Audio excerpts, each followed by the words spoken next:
friend. నీ స్నేహితుడు కావాలా? That's what he wants. అదే కోరుతున్నాడు. To trust him. ఆయన నమ్మాలి. To believe what he says. ఆయన చెప్పేది విశ్వసి. Don't doubt him.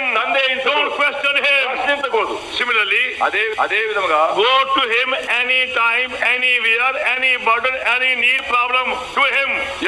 Whatever it may be.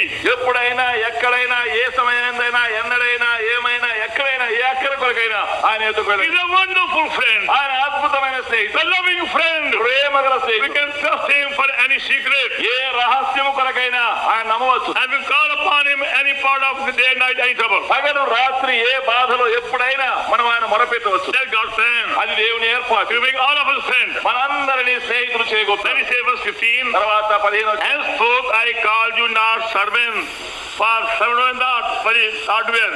I have called you friend.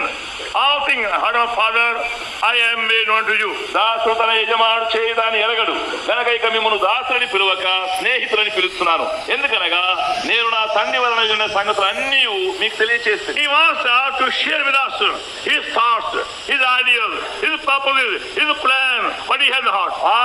ఆయన తలంపులు, ఆయన ఏర్పాట్లు, ఆయన మత్సును, ఆయన హృదయం కలిగి ఉన్నదాన్ని మనకు చెప్పగలుగుతున్నాడు. It is a mutual exchange. అది పరస్పర మనం మార్చుకునేది. We go to him and tell him our troubles, మనం వెళ్ళి మన బాధలు ఆయనతో and our burdens, మన భారం, and our problems, మన సమస్య, and our difficulties, మన కష్టము, and our needs, మన అక్కరలు, our worries, మన చింతలు, our sorrows, మన దుఃఖం, our pain, మన బాధ, our suffering, మన శ్రమ, everything. అన్ని When you go to him, ఆయన ఎదుట వెళ్ళినప్పుడు he tells us ఆయన చెప్తాడు. his love, ఆయన ప్రేమ, his grace, ఆ కృప, his purpose, ఆయన ఉద్దేశం, his plan, ఆయన his longing, ఆయన his కోరిక, yearning, ఆయన his ఆశ, glory, ఆయన మహిమ, his mysteries ఆయన of మహిమ, heaven. ఆ పరలోకం Exchange that we goes on. ఒకరితో ఒకరు పంచుకున్నారు. A friend, స్నేహితుడు he wants us to be his partner ఆయనతో భాగస్థులుగా and చేసి become a heavenly king. పరలోక